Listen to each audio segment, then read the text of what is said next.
final match of round 5 was a West Country matchup between Exeter Chiefs and Gloucester at a very sunny Kingsholm. Both sides have had shaky starts to the season, Gloucester losing at home to Sale in round 1, while Rob Baxter had been very worried about the first half display in the loss to Leicester in round 4.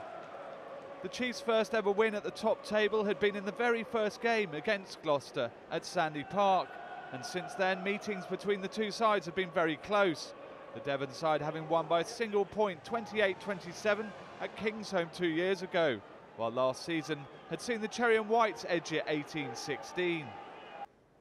And the latest visit to Gloucester saw a mixed start for Baxter's men, the Chiefs winning 2 kickable penalties inside 10 minutes, but Gareth Steenson, the league's most accurate kicker at 90%, missed both efforts.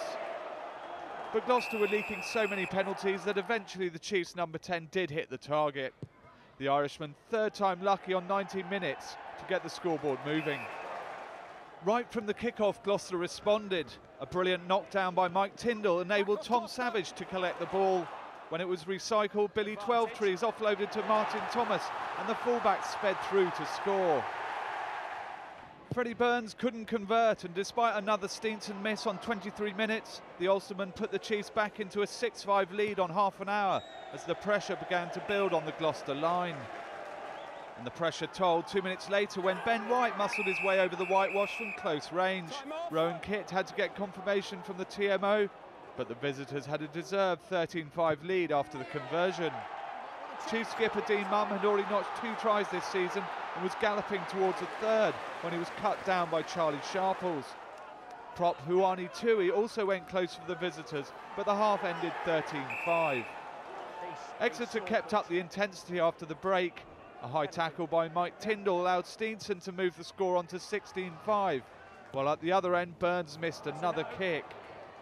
In the last quarter, the visitors turned the screw, Mumm powering through the Gloucester line to touchdown and get that third try of the season, and a 23-5 lead after Steenson's conversion.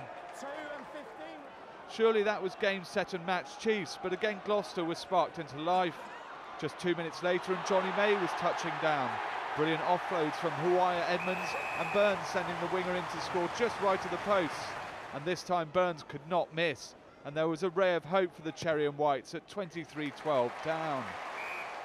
But the Chiefs rounded off a very efficient display with 2 Steenson penalties to give the visitors a win that lifts them to 6th in the table, although a hypercritical Baxter may say there was a bonus point in the offing.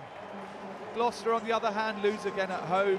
A place that was traditionally a fortress seems to be becoming more pregnable. Final score at Kingsholm, Gloucester Rugby 12, Exeter Chiefs 29.